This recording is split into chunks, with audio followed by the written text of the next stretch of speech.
Another one. Yes.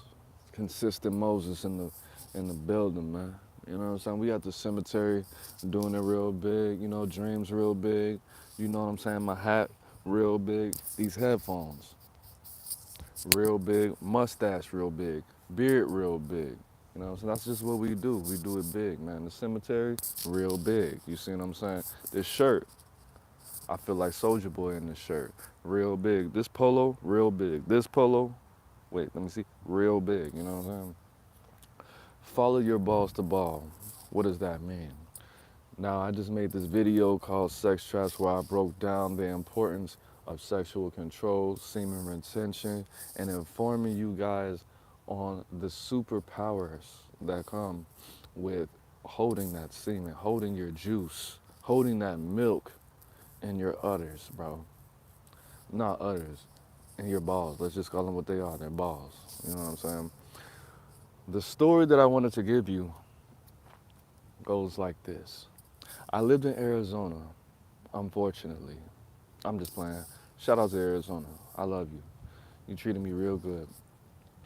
I lived with my family and I have the same problem. I had the same problem that I have right now. You know what I'm saying? I was a very big fan of Newport 100s. I had Newport 100 socks. I had a Newport 100 t-shirt that I wore every single day. I had a Newport 100 toothbrush. You know what I'm saying? Um, Shout out to Newport 100s. I'm gonna need that sponsor. Hit me up. Call my people. Tell your people to call my people. You know what I'm saying? We could do what needs to be done properly. Business. You know what I'm saying? But at the end of the day, I didn't have any cigarettes. I was on. I was singing a song called "The Last Square Blues." You know what I'm saying? I had my last cigarette. My cousin, Free Chuck. My cousin was a very charitable person to a certain extent. He bought a couple packs of Newport 100s and he would put them in the freezer for my cousin and for other people besides me and the residents of that apartment who smoked cigarettes just so he could make them feel a little bit comfortable. You know how people ask if you do you want some water, a soda, a beer perhaps. He wanted to be able to offer cigarette smokers, mainly the bitches. He could make people more comfortable. Now I asked him, I said, Chuck, I see you got a pack of Newport 100s or two in the freezer. May I have a Newport 100? His response was, if you can do 25 push-ups, I will give you one Newport 100. Now, pause for a second. You remember how I told you that women, typically, not all women, I'm not trying to generalize, you know what I'm saying? I'm not trying to do that, but women are smaller than us. They don't work as well under pressure than us. Google it and Google this. Women don't calculate numbers as quickly as us. So because they have all these um, situations, they are forced to navigate through life with manipulation. Not all of them, but it's just a smart thing to do.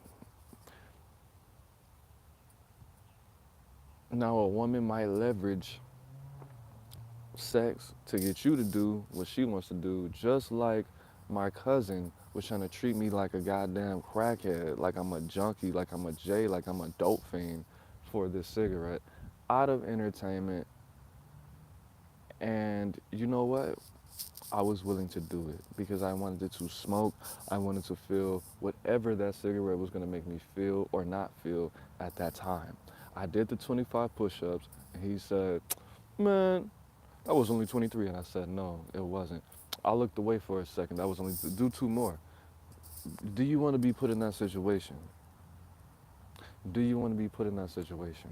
Women also understand something that's very important when it comes to life. If I can't control this man with sex, then I have to think of something, then I have to offer something more. Then I have to actually work. You know what I mean? I have to actually be a woman now. Because there are females that are over the age of 18 that are that are over the age of 18 that still think like little girls because of this fact, this hard fact that most men can be manipulated with sex. And the thing about women is women think very abundantly. They think very rich. Most women think like rich men. They want something different. They want something special. They want something that everybody can't have. They want something unique.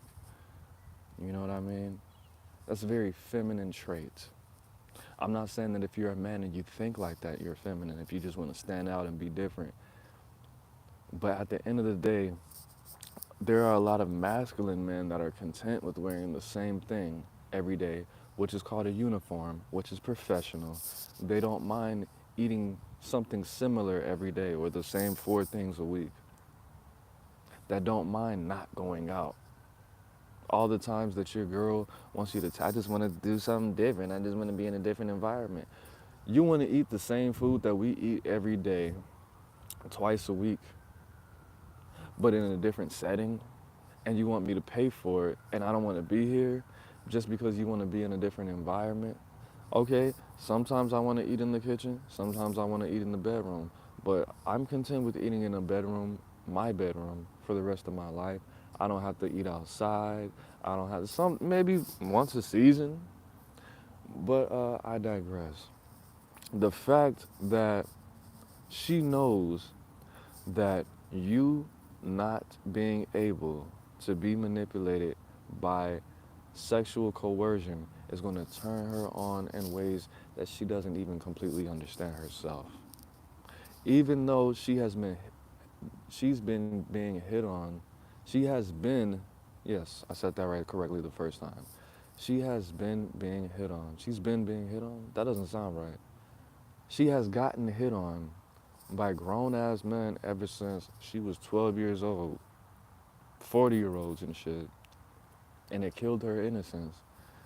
Ever since she figured that out, she understood how to navigate through life in certain ways.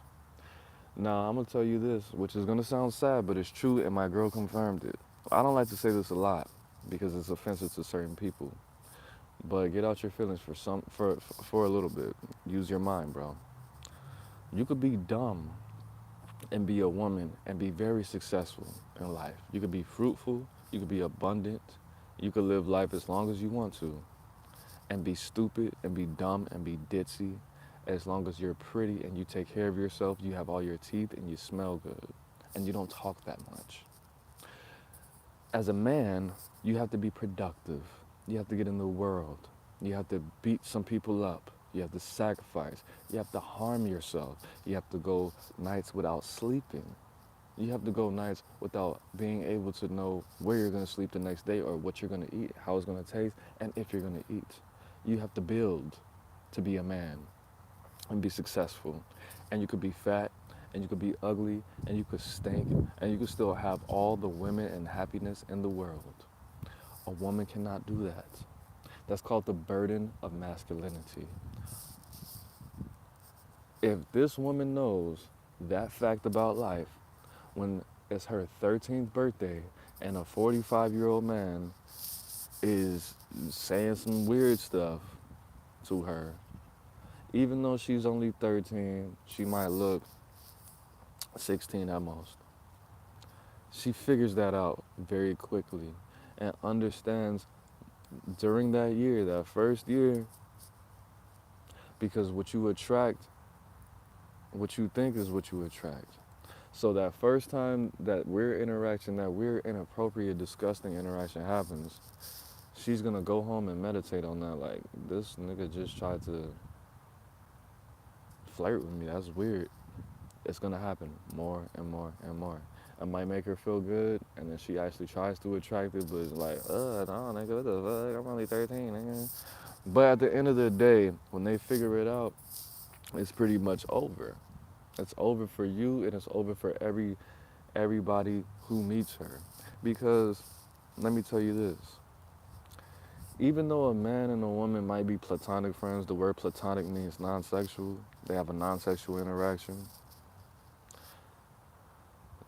She could still run some kind of game to get him to do things because there is a sexual attraction there. So at the end of the day, you being non-responsive to sexual advances and you withholding your sexual attention better than she can with hers and the activities is going to separate you from the average person. Okay? So what I want you to understand, it is about your energy. It is about you having vitality. You being able to control your sexuality as far as the activities, as far as you ejaculating, it's going to affect you mentally in a positive way, physically, financially, emotionally, and spiritually in a positive way. There is the only way that not busting a nut is going to affect you in a negative way is no way, unless you have mental health issues severely, and if you don't do something, it's going to physically, mentally, or emotionally make you want to do something out of character that you wouldn't naturally do. Okay? At the end of the day, what I want you to understand is it's time. And I'm not doing this because it's November. I'm not a meta. I don't even know what meta means all the way. I'm not a trend follower. I'm doing this because when I woke up, this is what the universe put on my heart. And this is what I've been experiencing. And I want other people to be able to eat this food as well.